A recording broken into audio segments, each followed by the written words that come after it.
Broadcasting live from the Business Radio X studios in Atlanta, Georgia, it's time for CEO Exclusive, brought to you by Anona Enterprises.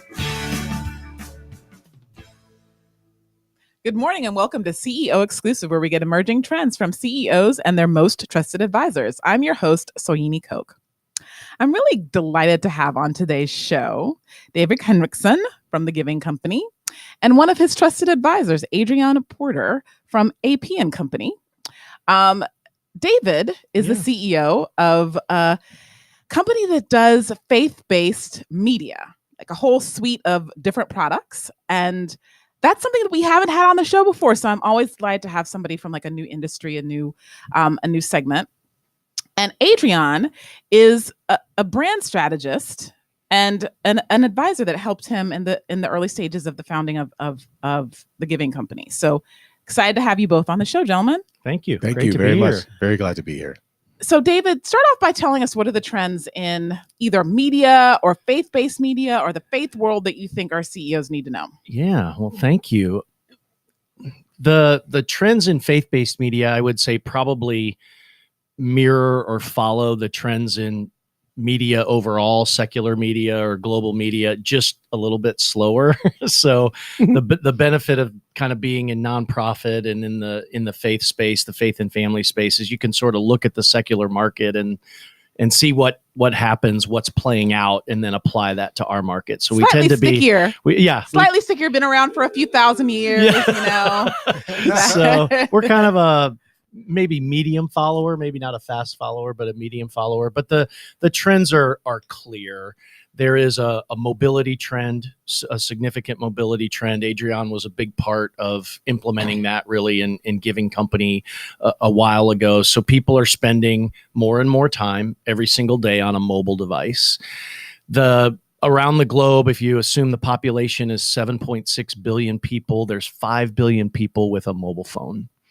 So it's just going to continue to grow. Screens are getting larger, so mobility is continuing to be aided by a larger screen that can still be, handheld, if you will. So you're just getting a lot more media consumption on a mobile device as opposed to a television or a large screen or something along those lines. And then I would say the other maybe major one that we're working on is the importance of video. So for our advertising business, for content consumption, video is getting a larger and larger portion of time and spend. And so that's got, significant implications for us as a business. Strangely enough, or significantly enough, a lot of that video consumption is on social platforms. Mm-hmm. So we're trying to figure that out as well. Facebook Live, exactly. LinkedIn. Facebook Watch, your Twitter. Twitter does a ton of video. So anyway, those are the biggies from my perspective. Mm-hmm. What about you, Adrion? I would echo that. Definitely just amplify that a little more. I'm a data geek and I love just following the trends and making sure they help me do my job better. And then working with David and his team when I was at Giving Company, I would say that definitely mobile consumption and digital trends are really the main data point right now. And as David mentioned earlier, for the first time ever in 2018 was the first time that digital consumption of media overtook traditional media. And that's with time spent and also total consumption. So 52% of individuals, primarily in the US, I think global is around the same, consume digital media versus 48% for traditional and connected media. And that was for the first time ever. And if you look at just time spent per person, that also mirrors the global consumption numbers. So on average, people are consuming digital media around, I think it's 6.19 hours a day versus 4:59 for traditional. And this is the first time that's happened. So what that does, it lets us know that obviously with the advent and the continued consumption and purchases of mobile devices, we as business leaders, mid-market leaders, companies need to really make sure we pay attention to what consumers are doing, what they're watching, what they're listening to, which digital audio is also a big time suck when it comes to digital consumption, which is great for what you're doing with this radio show, with Giving Companies doing with Out of Cycle podcast, what I'm doing with my assets. So really just looking at the importance of digital as being the sister and the brother of a consumer when it comes to just content consumption. I have a question that doesn't necessarily have to do with trends, but I've really wanted to ask this question for a long time. Yes. Because a lot of CEOs are have faith, but they don't like, oh, I am a Christian CEO. They're not like out there kind of wearing it on their sleeve. Right. I'm very interested in how your faith informs your strategy, right? And how you run your business. Yeah. I'm assuming, Adrion, you must probably are faithful too, because you wouldn't work for. I'm a heathen. No, an atheist. You're I'm joking. No, faith is a critical. Right. So I part kind of of assume that. Yeah. But I've wanted to ask that question for a long time, David. So please. Well, it's a fantastic question, and maybe just a little bit of my brief story. I was a private equity CEO prior to taking this role. So you were a heathen for sure. And I would, I would say that my employees probably knew I had a faith bend to me, but at Giving Company, we pray every morning at 9 a.m. It can be much more explicit in a nonprofit 501c3 faith-based organization called Giving Company. But your question is great because one of the reasons Adrian and I work so well together is we're data people, and we have to be careful that our own personal faith doesn't necessarily drive all the business decisions, because I'm a 51-year-old, father of two, and my experience with faith growing up is very different from a millennial's experience with faith. How they view the church is very different.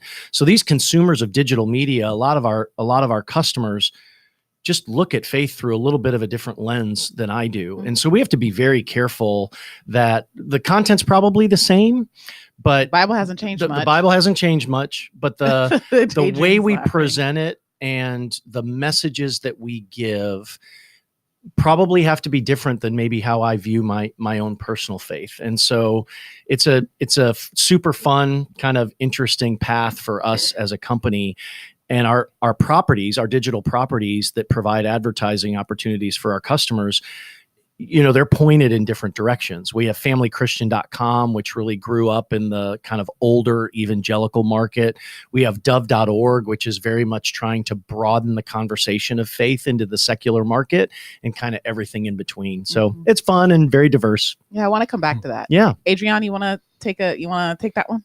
Yeah, sure. I mean, I just echo that as well. I mean, I'm definitely a person of faith all my life, and I grew up around people in leadership in the ministry. My father actually was a pastor. My uncles, I think 5 of them were pastors. I'm born and raised in Memphis, Tennessee, so we're just smack dab in the Bible Belt. And so he decided not to be a pastor. Yeah, that is true. He does it in his own way. In my own way. A different ministry. A different ministry. I get it. So faith is definitely a critical, important part of who I am. And I would say, similar to David's professional experience, my professional experience, I mean, I was literally, my bread was buttered in the traditional corporate world. After business school, Citigroup in New York, HBO, Cartoon Network, Turner. So all these traditional Fortune companies. And then for the first time ever, when I worked for a faith-based organization with Giving Company. So that was definitely a change for me. And it was a pleasant change, and obviously there was some growing pains because I wasn't used to coming to an organization and pray every day before every meeting, devotionals, and again, it was a breath of fresh air, and it was enlightening and empowering. And I definitely, when it's away, like I'm not there anymore, I'm doing my own thing, and I definitely noticed the void. And I said, I got to get up and pray every day, even at home. I'm going to have devotional in my house, but just to seriously having that organization and the people, the great people that work at Giving Company, very strong faith-based people, was nourishment for me. And what that does, it helps me just become a better leader, become a better business person, become a better man, a husband, a father, because faith is so critical. And so when you are a faith-based business leader, whether you're mid-market, Fortune 100, nonprofit, having that in your life, to me, helps you make better financial decisions, better business decisions, become a better leader, because faith is just really the through line and what helps you really have clarity in your purpose. And so it was important for me. So thank you very much, Adrian. Yeah. I want to come back to what you were saying. I'm interested in what in terms of your strategy, whether or not it's to go after people that are already in the faith bent, like they're already thinking that they're faithful, or unchurched people, right? Are you trying to, so what's the strategy there? That's a really good question. Because people get creeped out about faith. I'm wondering how people For are going to sure. listen Yeah. to this. I have all people who, some people are just completely not believers, agnostics. This Right. show That's is a right. very secular show, so I'm wondering what people are thinking. Yeah, well, it's fun, and this is sort of a unique time for us to be having this conversation because Lauren Daigle, who's one of the most prominent Christian music artists in the industry right now, was on Ellen and will be on Jimmy Kimmel. Mhm. And so it's just a great example of, I believe that everybody, regardless of where they're at in their walk, has some sort of interest or inclination to lean into faith-based content. And they'll just sort of figure it out and dice it up depending on where they're at individually. So there might be really good financial advice, for example, that comes out of the faith-based world that anyone knows, hey, these are really good principles when it comes to managing money. Avoid the use of debt, spend less than you earn, all those kinds of things that have roots in scripture and other faith-based components. So for us, we want to make it as available as possible. That's probably strategy number one, which is why we're rooted And in accessible as possible. accessible. Right? Thank you. Yes. Right. So that's why we're rooted in mobility and digital to make the content available. I would say that we're sort of unapologetically, the content is faith oriented. It's Christian oriented. We don't publish, produce, or distribute secular content, if you will. And I'm assuming that Christianity is the only faith that you deal with. That's right. We have colleagues in our industry. BeliefNet is one that I'll mention that really serves people of all faiths with different types of content. That isn't what we have done. That's not how we built the company, but they're great people and they do great work. So accessible, distributed digitally to make available to anyone. Mm-hmm. And the beauty of digital, and I'm trying not to get myself in trouble here with messages to the church or anything like that, but we don't have to create any barriers, any walls. There's no criteria. There's no requirement for who can access our content and consume our content. So it's sort of fun to say, hey, if you're interested in any of these messages, any of these topics, any of these authors, we're going to make it available free of charge to anyone. Another question that's kind of in this vein. So faith is a big word, right? So it has many different tentacles. It means different things in different contexts, but I am very interested as an entrepreneur who's starting a business, both of you. Yes. This gap, right? I firmly believe that anybody who starts a business of any size or import has to have some kind of a faith. And I don't mean faith like Christianity, the way that sure. I mean, sure. In order to stay in that gap, purpose and yes. Right. To stay in that gap between I have this idea, I've done this thing, and to get over all the stuff you got to get over to actually have it turn into something, there has to be something that's carrying you through all of that stuff. Yes. People call it whatever they call it. Sure. Right. But I think commonly people call that faith. Yeah. Right. Yeah. The assurance of things hoped for. Right. Right. So how do you how have you seen that show up for you? And what is your perspective on helping business owners kind of nurture that thing that's carrying them through whatever they're going through? Yeah, it's a really great question. I'll touch on this for a minute, and then Adrian, you can jump in because you've seen and experienced a lot of this. I would say the beauty of what we do at Giving Company is we sort of walk this balance of the importance of data, the importance of good financial decisions, the importance of good financial stewardship, and our purpose, which is rooted in our faith. And our purpose is to serve vulnerable children all around the world financially because of what we do as a business model, being a global faith and family media network. And so on the tough days when the revenue wasn't what we wanted it to be, or we didn't get the product out in time, or we've got a bug, or the Apple Store declined our latest release, or whatever it might be. Right. We think about the over 5,000 people in Africa that have received clean water for the rest of their life because of our relationship with World Vision. We think about the girls that have been rescued from human trafficking in East Africa because of our relationship with Crisis Aid International, and they're housed, they're clothed, they're schooled, they're trained, they're employed they're self-sufficient over a period of time. So whether it's faith or whether it's purpose, which are intertwined, that is what keeps us going, and that's what keeps us driven, and that's where we derive our joy. At the same time, we try to be super disciplined in how we run the company, from our monthly financial close, our bi-monthly board meeting, our budgeting and strategic planning cycle, which we're in the middle of now, which Adrion remembers probably with great disdain, where we're planning out for 3 years. Yeah. And so I would encourage any entrepreneurial startup CEO to think about this combination of discipline and purpose. And I think those two things together will lead to great outcomes. Mm-hmm. So I'll come back to that. Go ahead, Adrian. Yeah, just to echo that as well. I'm glad you brought that up. I'm very passionate about having that rooted foundation in what you do as a brand. And I mentioned earlier what I do. I'm a brand strategist, and that's first and foremost. I help people and companies build their brand. And I walk through and I talk about, before you think about marketing, before you even really think about the widgets that you're trying to sell, you need to have a foundational blueprint and a DNA. And so I actually walk clients, and when I do speaking, through a blueprint framework that I feel that every company, in order to be a powerful brand, you have to have what I call understanding your brand DNA. You need to build those elements, and there's 5 elements. And the first element is what I call brand purpose. And so before you think about your hex code or your logo or what you're trying to sell, you need to have a very strong understanding of what your purpose is. Number one, your brand purpose, which is your why. So I'm glad David brought that up. And that purpose transcends anything that you're trying to sell, service, or product. It transcends your name. It's really what makes you wake up in the morning. What is your why? Why should your customers and your clients and your community believe in you?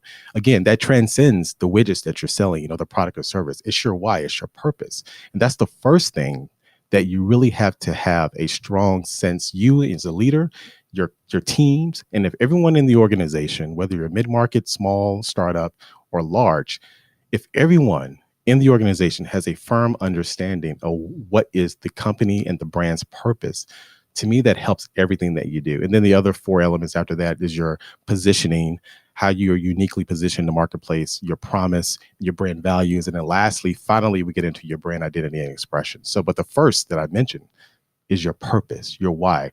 Why do you matter? Why should your customers believe in you? And that's what definitely helped and continue to help Giving Company create massive impact in the world. That's what I try to think about every day, and what I'm trying to do, even as a personal brand, because I do a lot of personal brand consulting, is that what is your why? What is your purpose?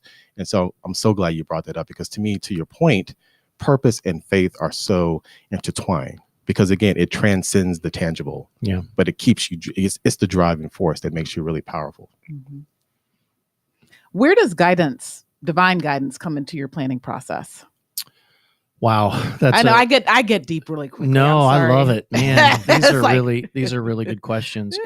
It's interesting. This is why people like my show, actually. Again, we kind of live in that blended world of you can I tell, know. That's why I love being able to have this conversation. I was like, oh my God, I have somebody who I could really have this conversation with. Right. You can tell Adrian and I are sort of cut from the same cloth, and that we spend a lot of time in big corporate America. Right. And we're sort of used to kind of the processes and approach that disciplined, financially. Yeah, but you don't talk about companies. Divine guidance at Turner Corporation, right? Correct. No. So, but as we said, every morning as a group, and it does help us with culture, which is a big piece of what we do and what we're about. We ask for divine intervention on a daily basis, and it might be with business decisions. It might be with things that our team is going through personally. We've had a number of tragedies, that our team has experienced over the past few years, and so we're leaning into divine intervention for comfort and deliverance from those kinds of things. But we also know that staring at the spreadsheet too long maybe can get us in trouble, because while we want to be financially sound, strategically sound, and disciplined in how we run the company, there's ideas and possibilities that if we don't lean into our creator for that insight, we're going to miss. And we'll probably, I love how Adrian talks about your brand identity. Our identity will probably be too narrow if we're simply relying on spreadsheets and business meetings and budgets to determine who we are and who we become and how we influence the world. So it's sort of this delicate mix or blend of these two things. But one of the things that where my personal faith does sort of influence things is I don't believe being a person of faith ever requires you to check your brain at the door. And I think our Heavenly Father wants us to use our minds and our talents and our teams to do something that maybe we can't even see the impact of yet. And so it doesn't feel like a weird blending to us. It feels like the natural outcome of our faith, which is apply your brain, apply your talents, and yet at the same time be open to promptings and guidance and miracles for your business outcome. Mm-hmm. And to watch that sort of play out on a daily basis at Giving Company with our team, Adrion mentioned, they're just a super fun, talented group of believers. It's just a great experience for me.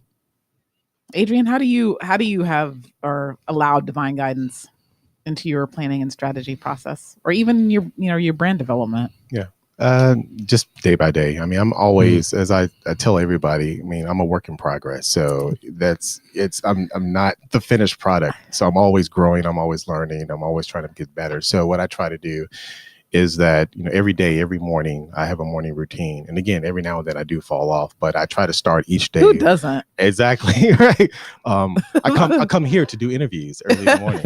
Not every day, but we can pray afterwards if you want to. It'll be right around 9. I don't want you to miss your schedule. I want you to get off schedule. We could dial into Alpharetta and join that team. I know, right? But seriously, so what I try to do now is start my day every day with gratitude. And I've understood the importance of gratitude. So again, still a work in progress, but I begin each morning, usually a couple hours before the rest of the crew wakes up. I have 2 kids. I have including my beautiful wife, Tracy, but I have a 9-year-old son, Cameron, and a 3-year-old daughter named Caitlin. We call her KK. But anyway, before they get up, I start my day early. And the first thing I do is start with gratitude. 3 things that I'm grateful for. And those things change every day, and I try to make them different. But what are the 3 things that I'm thankful for? And then after that, I get into my personal devotional time and my prayer time. And then I do my planning, my goals for the day, the goals for the week. But you notice that the first thing I do is start and have a connection with myself internally, but also as a believer with the higher being, and start with gratitude and grace and prayer. And to me, when I started to do that consistently, I noticed that things become more clear. I noticed that my goals become less insurmountable, because I'm starting with something that's outside of myself, and I'm starting with gratitude. I'm trying to make that spiritual connection. And I noticed that when I do fall off, then I notice that I feel like the wheels are not aligned. And so that keeps me coming back to what's really important in my life is try to have that divine intervention, because I want to make sure that I can be the best that I can be. So I usually try to do that every day. Wow. So much rich conversation. It's because of your questions. Yeah. I know you're getting deep. That's right. Well, so I would love to turn the conversation to your relationship and how you're building the Giving Company together. And listeners, so we're talking to the CEO of the Giving Company, David Henriksen, and one of his advisors, Adrion Porter from AP and Company. So he must really be a great trusted advisor, because you called him up at Thursday at 5 p.m. We record listeners on Friday at 8.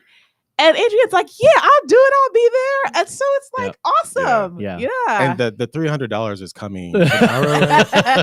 PayPal. Checks in the mail. Checks in the mail. We're going analog. Yeah, it's a cool story, and I'm going to be a bit verbose on this, but Adrion and I have a common connection through the senior pastor of Eagles Nest Church in Roswell, Georgia, a gentleman by the name of Lee Jenkins, who I adore, even though he played college football for Tennessee, which I'll forgive him for at some point. But Lee is also a mentor of mine and a coach of mine. He's a phenomenal guy. He's in the middle of racial reconciliation work. He's a He's written a number of books on financial wisdom from a biblical perspective. He comes out of Wall Street, I think, originally from his career. Yes. I mean, Lee Jenkins is amazing. And so Lee connected Adrion and I, and this is a little bit of a tidbit to the CEOs out there. It is always good to have somebody with a different perspective or a unique skill set to come look at what you're doing and give you feedback. And what we loved about Adrion was his experience in big corporate America, big brands doing great digital work, HBO, Turner, Cartoon Network, etc. And he joined us for a period of time. It's good that he's a consultant and a strategist, because for him to provide value to companies like ours, he's got to work with a lot of different people, right? And get a lot of different perspectives. But we grabbed him for a period of time to say, hey, can you largely work with just us? Because we've got some brand identity issues. We've got some purpose clarification issues. We've got some strategic issues around how do we become a multi-property sort of organization, just all kinds of things. And so he was just the perfect fit. You talk about divine intervention, just the perfect fit at the perfect time for us, because he had a unique perspective from his time in New York and his time in Chicago, pastor's son, which was incredible. And brothers and nephew. Yeah. And he and I, again, view the world similarly in terms of this blend of faith and good corporate discipline.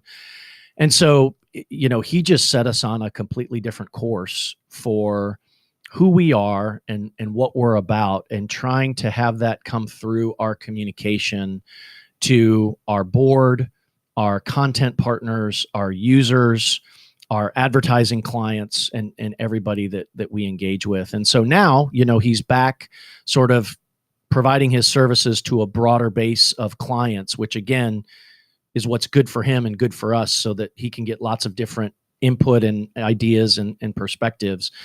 But we're going to remain connected for this reason, which is he's so skilled around brand and how important your brand purpose and brand clarity are. And that's just always going to be important for us as an organization, because we're this unique combination of media and giving. And so it really does start with the brand and the brand purpose. And anyway, thank you, Lee Jenkins, for connecting us, and we'll remain connected forever. Yes. Adrion, you want to add anything to how you guys are working together to build the giving company? Yeah, I mean, I can't top what David said as far as just being the CEO. I would say this, that, you only get a few moments in life to try to be phenomenal and try to meet phenomenal people. And a lot of times you do that proactively, and a lot of times it just happens to happen through divine intervention, no pun intended. Mm-hmm. And so when I got the opportunity to work with Giving Company and get the opportunity to work with a phenomenal leader in David Henriksen, it was a blessing for me, because again, coming up in the traditional corporate world, from the ranks of lower management, mid-management director, and then CMO for Giving Company, I worked directly in having David as a mentor, as a boss, as a leader, coming from the corporate world. It opened my eyes and a door for me to become a better leader. So I learned so much working with Giving Company. And at the time when during my tenure, we were still on that upward swing of just finding ourselves as an organization. Right. We had this great tech stack with, at the time it was primarily 1 to 2 brands, and now it's grown to a family of brands. But being able to work personally to marry my passion and experience in brand strategy and in the media with faith and with startup dynamic, and more importantly, with a community of colleagues that were smart, that were passion driven. I'm honored. And so I've learned so much from David as far as financial stewardship and leadership and business. And I am a better CEO because of my tenure at Giving Company. So I would say, again, it was a blessing, and I'm really fortunate that we're able to do some great things. And again, what I do a lot, what I mentioned earlier, I kind of live at the intersection of brand strategy and personal development, because I've always had this passion of helping leaders and professionals and organizations become better brands, because I truly feel that the sum total of the value of a brand is the true value of a brand is the sum total of each individual in your human capital. And so I try to apply that with what I do now, and just coming from Giving Company, where you had, again, such a great community of strong leaders, and including David, just helps me do my job much better. Awesome. Yeah. There's some other, things we should throw in, like a common passion for movie lines, for Yes. for music, diversity and lyrics. Yes. So anyway, it's been a ton of fun. It's definitely great. So what's new and exciting happening at the Giving Company that you would like our CEO listeners to know? Any fundraisers, new products, new office, new stuff? Oh my gosh, yes. So you're prompting me to think of some things that I might have forgotten. So I try to be a good host. I give a softball every now and then. As Adrion alluded to, we talk about being a faith and family media network, but we're technologists at heart. So the product that we provide, if you will, the products that we provide, the brands that we serve are rooted in technology. So again, it's sort of this fun combination of technology and faith and business discipline and the culture that we're trying to build. We are relaunching familychristian.com in just a couple of months. And for the CEOs out there, I would venture to say that many business leaders, marketing leaders, brand strategists are sort of dealing with what's going on in the world of retail today. And it's just in constant sort of churn and change. And there's just a tumultuous sort of environment. And for us, we had a sales channel that was the Family Christian bookstores, and they liquidated April of 2017. So we lost a channel to market. Anybody that sells through retail, what's going on with Sears right now? Right. I mean, it's unbelievable, the changes in retail. And so, but what we did say was, there was a customer base there that used to spend their time walking into brick and mortar retail, 240 stores all around the country. And we want to try to serve them digitally as best we can. And we have a brand leader by the name of Susie Salmons, who is relaunching familychristian.com, which will be to a younger demographic, mostly female, predominantly female. And thinking more about the content consumer that goes to a blog for their content. So that's sort of where we're going to start. So it's actually going to look ridiculously different from the old familychristian.com, which was just an e-commerce site to serve people who went into the stores. And it's going to be a faith-based content site for the younger female demographic. That's probably one of the biggest things that we're working on. We have a premium subscription that we're launching as the Giving membership on Giving Tuesday. And that is an opportunity for people to get premium content, commercial-free content, but also contribute to our World Vision partnership and help provide clean water to kids in Africa, which is just an amazing thing. And then you mentioned location. So we are moving a couple exits south on 400 in January. The chairman of our board is Rick Jackson of Jackson Healthcare, which is one of the predominant employers here in Atlanta, and I think he's been on this show if I've got that correct. And he is creating some space for nonprofit companies in his beautiful Jackson Healthcare campus, which is just south of Avalon on Northwinds Parkway. And so we are moving physically in just a couple months. So anyway, those are three things that are keeping us super occupied. The holiday period is always busy for us in our publishing business and things that we're doing with content and growth plans and devotionals and that kind of thing. So super busy right now. Those are a few of the highlights. What about at AP and Company? A lot of work. When you are a boutique organization and consultant, it's nonstop. So just continue to work with companies and primarily with leaders. Huge of my passion. I mentioned this a little bit early before the recording, is that I'm very passionate about helping people that are in that mid-career stage, like in your 40s, late 30s, early 50s, Gen Xers, if you want to talk generationally, really build a powerful personal brand, because we are in a very unique space where we have the experience, but also we are looking at sometimes making a change in our careers professionally. And how do I battle this dynamic of being mid-career, but also becoming a stronger professional or a brand? And so I take a lot of the brand building principles that I do when I work with companies and apply them to leaders. So what we're doing right now is continuing the podcast. So I have a podcast called Gen X Amplified. And we talk a lot about generational dynamics on that because, again, part of my passion is to help people in my generation really maximize our impact at work, business, and life. Because you really don't hear a lot about, you hear the brilliant boomers are doing great things, which they are, and those magnificent millennials, which they are, at 80 million strong, 77 million for boomers. But then right in the middle, 65 million Gen Xers really don't hear that much about. However, a lot of people that are in the Gen X generation, if you will, I'll call it Gen Exceptional, we are now the leaders in organizations and families. So we have a lot of dynamics, but part of my personal passion is to help amplify the unique virtues of Gen Xers. But business-wise, we're working with a lot of mid-career professionals to help them build a powerful personal brand, because I truly feel that in order to become an effective leader, you have to stand out, you have to add value. And a lot of what I've done recently is to really kind of codify a methodology that I've been working on for a couple of years. And now I work with clients on what I call a PPB, powerful personal brand methodology. So it's a 5-phase methodology or framework to help people not just really develop the brand, a personal brand, but how do you become a powerful personal brand, which means how do you add value to your organization? How do you influence and make an impact? Because there's a difference.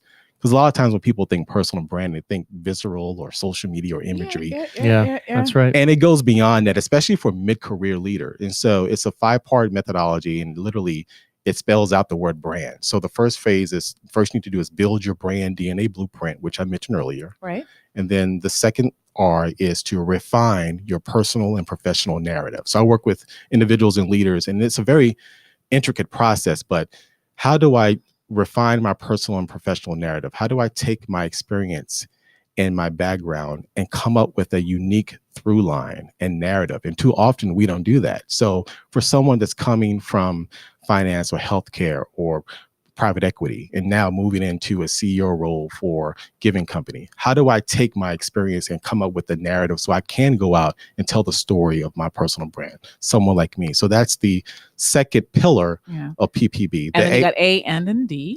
And for A is how do you then, you need to amplify your unique story and ideas. So if you are a leader in an organization and you're just heads down and doing great work, but you're not really telling your story, you're not talking about all the great contributions you make to your organization, then you're just lost in the shuffle. So I help leaders not only do great work, but you need to really become a powerful brand, amplify your unique ideas and your story. And is you need to nurture your network and your relationships. And far too often people overlook that, because you can go out and build a narrative, refine it, amplify your story. But if you're not, then once you amplify, you're going to attract people to your brand. You need to nurture those relationships. And then for the D, you need to dedicate your time to consistent action. And so what I wanted to do with the methodology is to hit all those key 5 pillars with foundational brand building, narrative, marketing communication, which is amplify, relationship building, which is nurture your network, and then productivity and consistent action, which is D. So it's literally a 5-part methodology that it's called PPB, powerful personal brand. Well, thank you, gentlemen. It's been wonderful having you on the show. Thank you. Likewise, it's been a pleasure. Yes. Listeners, just to remind you, we've been talking to the Giving Company, their CEO, David Henriksen, and one of their advisors, Adrion Porter. You've been listening to CEO Exclusive. I'm your host, Soyini Koch. I hope you have a profitable, productive, and very prosperous week. Thanks. Thank you. This show is brought to you by Anona Enterprises, where strategy is your access to money and performance. Learn more at AnonaEnterprises.com. I hope Rick... Yeah, thank you very much. Make sure Rick listens to the show. You got it. Yeah, this is fun. That's Like the setup. I'm sorry I missed you, right? You were right behind.